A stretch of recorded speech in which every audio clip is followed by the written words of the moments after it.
malapit na maluto yan. So, mamatikan na lang natin. Ay, naano ko pa siya ng konti. So, nakaloban pa yan. Okay na yan. Nakaloban. Mamaya-maya pa.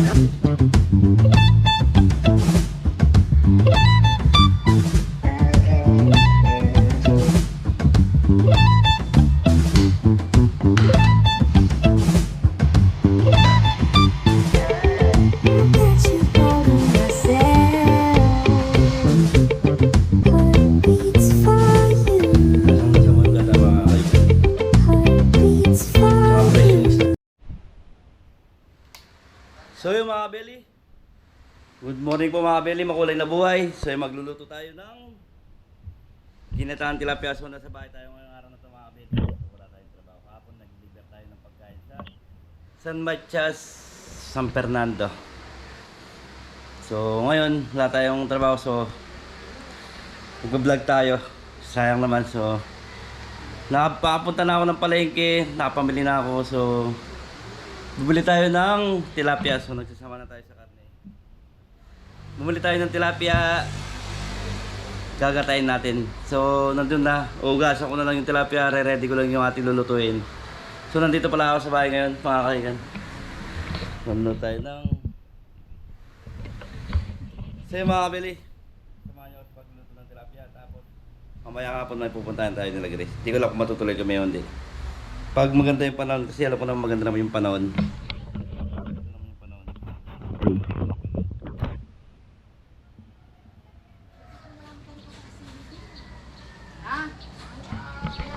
So yung mga kaigan, samahan nyo sa pagluluto natin. Araw na to, ginataan, tilapia. So tayo naman na magluluto ngayong araw na to. So kapag nagluto, nakaraan nagluluto si Grace. So may pasok tayo. So tuloy-tuloy pa rin yung pag-vlog ni Grace dito sa ating channel na kakaigan sa Belly Jepoy. So yun, baka muna tayo at tayo ay magluluto. So si Grace nasa school sama si Kakay, hindi niya pwedeng iwan yung si Kakay doon dahil kinder chef. So pero kasama ko siya pumunta ng palengke. So mga kaigan, samahan niyo kami sa pagluluto sa araw na to. Yan, thank you at maraming salamat sa mga sumusuporta sa Team Kabeli.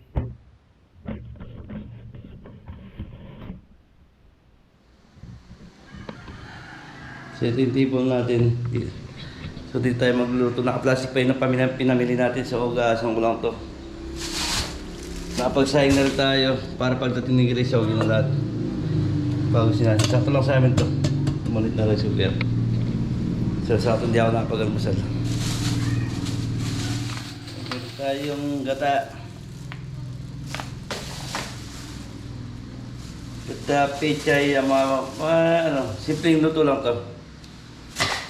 So gusto ko sana maglalaga sana ako ng baboy ngayon. Sabi ko, asita muna. So kabili tayo ng ceiling green. Ito ang gagamitin na mga ingredients, mamaya papakita ko. Tapos 5 pirasong tilapia. So ang timbang nito siguro nasa lagpas sa 1 kilo. Kasi good size naman yung tilapia kung gaano kalaki. So yung mga kaigan, thank you. So yung mga kabili, okay na. So luya na lang yung hinihintay natin. So, hindi pwede natin hindi bibigyan ng luya dahil nga po may pampatanggal na lansa yun. So napagkahit tayo ng bawang, sibuyas, bawang, kamatis. So lalagyan natin ng kamatis. So lalagyan natin ng kamatis. Ito yung ano natin, ceiling green tsaka pechay bagyo. So ito yung tilapia natin. So step natin, unang-unang gagawin natin, ipapaksiw muna natin yung ating tilapia. So hindi na natin igigisa to. So itong mga to, papatong na lang natin yan. Papatong natin. So ipapaksiw natin. Pag okay na, bubuosan natin ang gata. So simple luto lang to. Pero okay ito, masarap. Mapaparami yung kakainin natin dito. Try natin. Gusto ko sana dito magtanim tayo sa likod. Mamaya papakita ko sa inyo yung sa likod natin. Kasi meron tayong bakanting lote dito sa, kung natatandaan nyo dito sa likod natin dito, meron tayong bakanting lote dyan. Na siguro ganito rin siya, kahaba dito hanggang dyan sa pintuan. Tapos hanggang sa taas yun, hanggang dito sa taas. So gusto ko sana magtanim ng gulay, lalo na tag-ulan ngayon. So kahit hindi mo siya diligin, hindi siya mailangan ng tubig ko sa umuulan. Ayun, dinidilig. So hindi, basta tatanim mo lang. Mga talong, ganyan, okra. Pero si Chris meron siyang tanim dito, yung mga talbos-talbos ng kamote. Para hindi siya bumibili. Ay, yung mga tanim niya dito sa likod, yun lang pinapakita ng Chris sa likod, sa ano niya, sa vlog. So mamaya papakita ko, pero rin tayong tanim na papaya dito eh. Alam ko. So sayang yung lupa akong napakan, di ba? Magnagilan natin sa pamagitan ng pagtatanim. Sana at least, yan tayo bibili ng gulay. Thank you.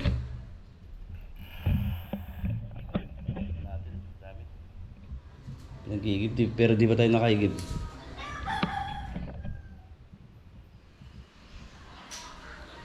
Tignan natin yung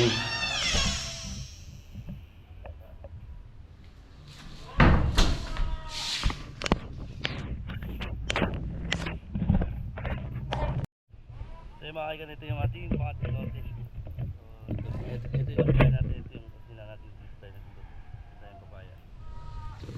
So yung mga talim ni Grace, ito si Grace. Mga talbos ng kamote yan, tumutubo na. Yung papaya natin may bunga. So dyan tayo magtatayo ng dyan tayo magtatalim sa lupa na yan, hanggang dun. So ito yung tirang lupa natin. So sayang naman kung di natin mapapaginabangan. Bibili tayo ng boto. Bibili tayo ng boto, tapos pupunla natin. Pag sumurot na, pwede na yung talim. So, go dyan sa side.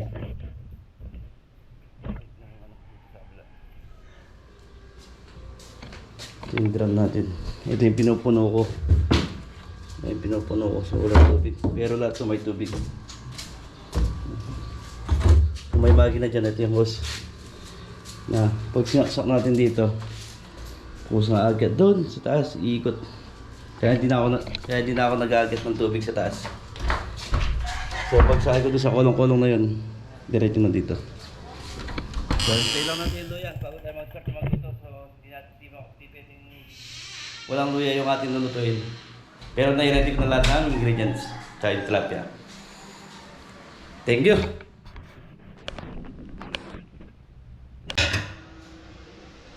Susunod natin yung luya, bawang sibuyas. So ipapaksiw muna natin to.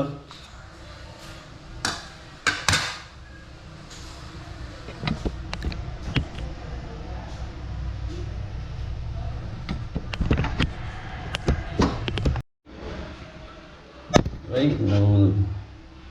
So mabili, lalagyan natin ng paminta.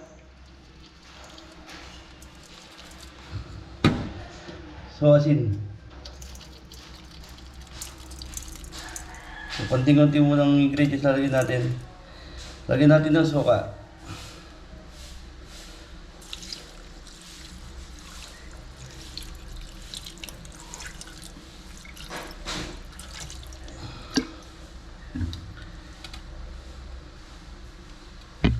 So yan, okay na. Salang natin yung apoy.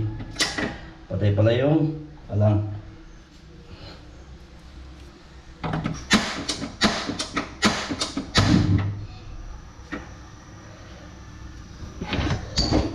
So yun mga kaigan, lalupay lang muna natin itong ano natin. Pinapaksiw na tilapia. Tapos mamaya, tsaka natin bubuhos yung ating gulay.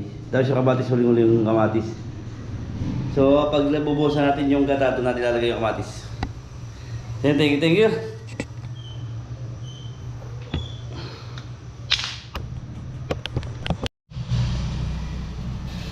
Ang amoy asin na. Yung mga luya, bawang. Ano? Tanggal lansa niyan. Paksiw eh. Check natin yung sinain natin kung okay na. Okay na. So ito na lang yung ulam ang hinihintay ko. Hinihintay ng lahat. So napagluto na rin ako nito. Paalam ko napagluto na rin ako nito nang katapos napag-vlog na rin tayo. So hindi ko lang matandaan.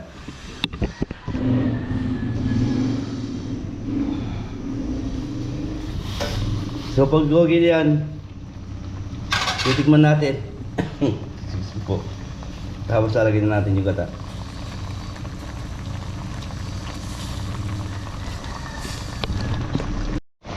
So yung mga kaigan, okay na. So sasandukin na. Okay na yan. Tikman ko na rin yung pagkapaksiw niya. Okay na rin yung pagkapaksiw niya. So alam na. Bubuhos na natin yung gata. Patutuyin natin sa gata kasama mantika. Natuyo na sa pagkapaksiw niya.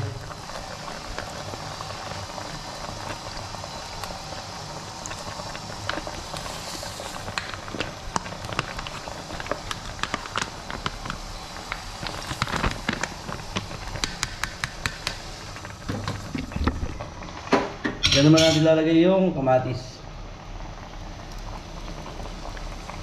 Tapos yung sili. So itong gulay, mamaya na itong gulay na to. Huling-huli to.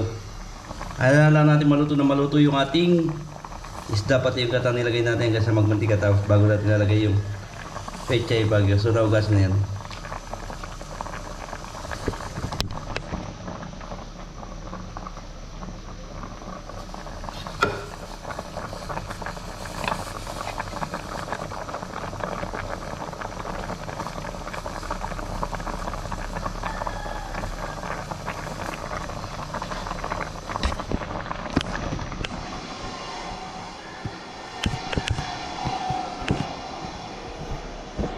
Ayos, nagulong ang camera. Ayaw mag-off.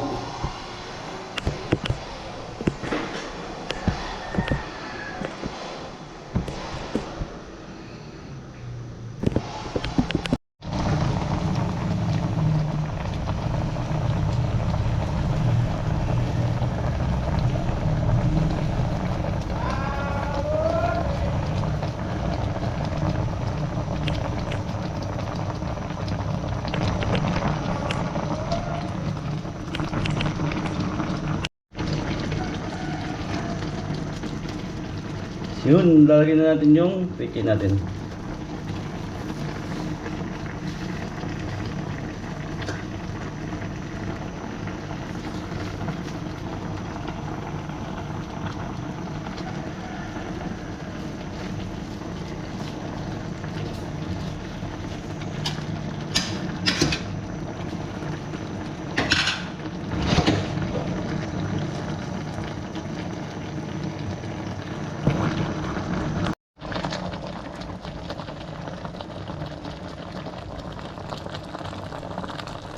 So yun mga kaigan, malapit na maluto yan. So magmamantika na lang natin. So yun mga kaigan, tayo lang natin maluto yan. So malapit na yun, hindi ko napapakita. So kakain na ako. Ayusin ko na yung pagkain ko. Sasandok na ako kanin ko. So pero kulang pa ng ano yun, so konti pa. Ay naano ko pa siya ng konti. So nakalopar pa yan. Box pa yung kalong yan. Kumukulo pa. So maya maya pa ng konti yan. Maaga pa naman. So time check tayo. 10:30 na. So malapit na mag-11. So yun. Thank you. Cut muna ako. Yamon lahat yan. Ayan o. Yan tayo nagluluto. So ayun yung pinagawa natin cabinet. Yan tayo nagluluto. Ito tayo kakain. So yun. Thank you. Yan, maraming salamat. Huwag muna tayong TV. Ay, pinapanood natin yung pinasarap. Tama-tama yung pinapanood natin.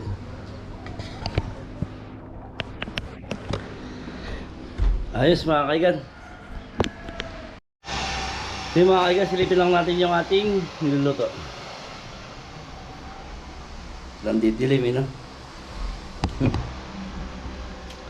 Ang nakakamay na. Okay na to. So kakain na tayo. Kain ng time. Thank you Lord.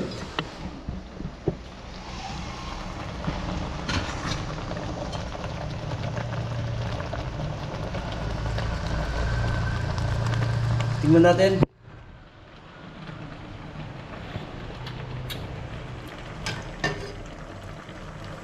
Ayos.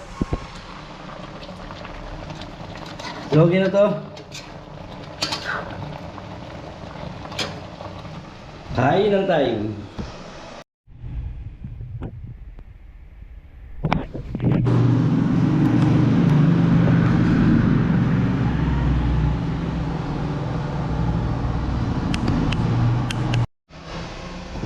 So yung mga kakain na tayo. Dito na tayo sa bahay kakain. So, thank you Lord.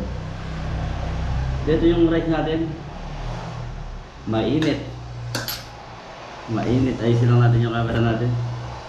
So ito naman yung ating tilapia. So mauna na akong kakain sa kanila dahil nasa school pa sila. So nagutom tayo naman. So meron tayong tubig dito. Mainit. So magkakamay tayo. Pag lumamig na ito, pwede na kamain ito. Mas masarap kumakain pag nakakamay. Sigurado yun. Hanggang dito may langaw pa rin ah.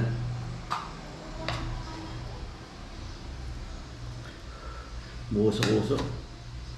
So ito na yung niluto natin. Una sili, tatabi lang natin yung sili. Lagyan natin ng sarsa. Yung malayo yung camera.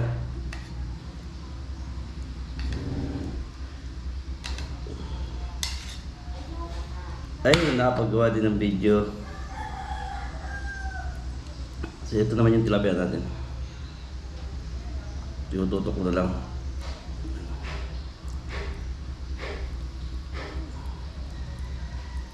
Lambot.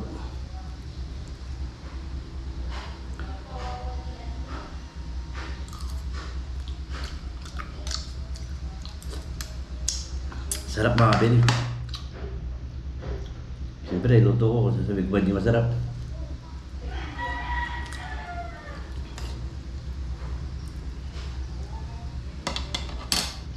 Malamig ng konti. Pinakumain. Unang subo sa inyo mga kapeli.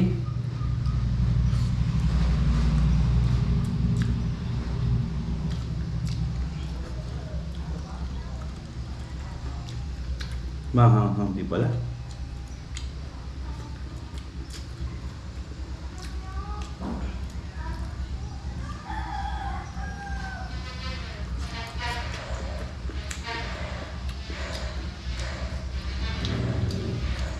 Mas masarap pag marami sabaw. So hindi ko gano'n pinatuyo ng konti, at least para may sabaw yung kakain.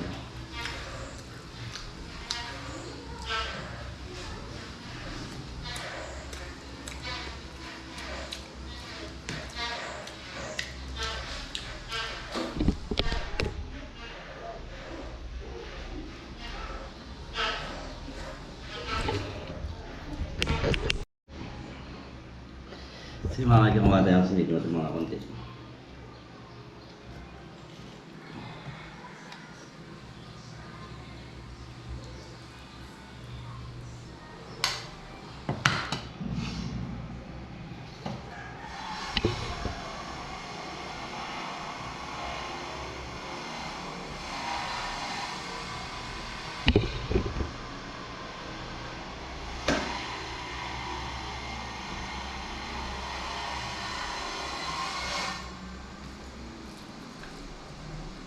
Lasang-lasa mo yung gata mga kaigan.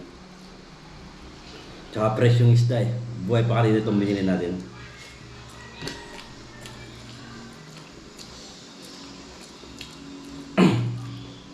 Buhay na buhay yung isda kanina yung binili natin. So kilo natin to. Nasa 130 isang kilo ng tilapia. So sobrang sa isang kilo yung binili natin.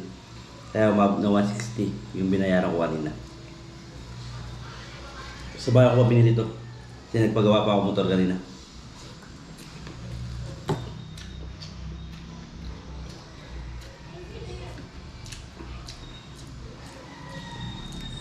So pinagawa ko pa yung service natin sa park, yung mga motor. Para at least lagi nakakondisyon yung mga service natin.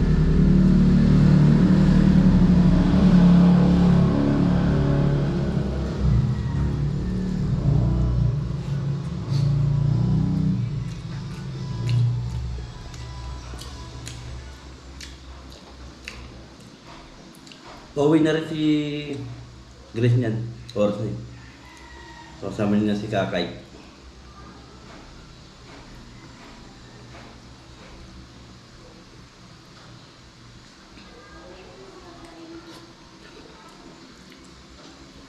Mainit pa, mga ano.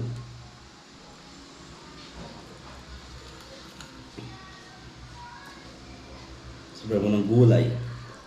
Masarap talaga pag maraming gulay.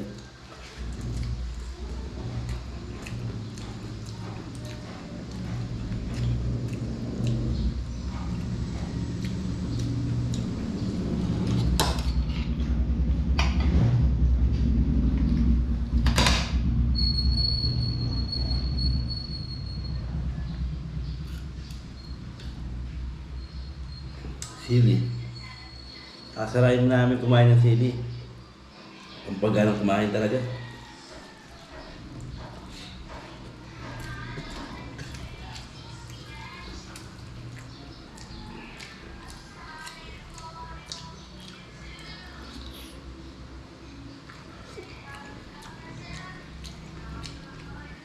Medyo malaki din yung tilapia kaya hirap ubusin. Sakto-sakto lang isang tilapia sa isang tao. Bagay, depende sa tao. Baka malakas kumain yung tao. Malakas magulam. Higa mo, mano lang ako sa ulam.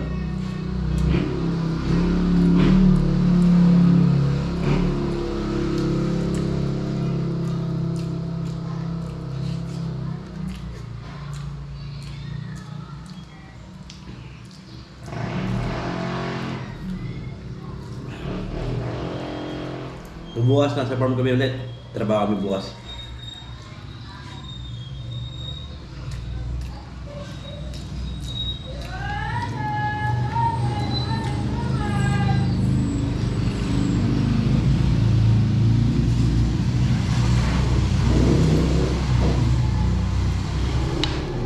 So yung mga kaigan, tatapusin ko na itong kakainin ko to.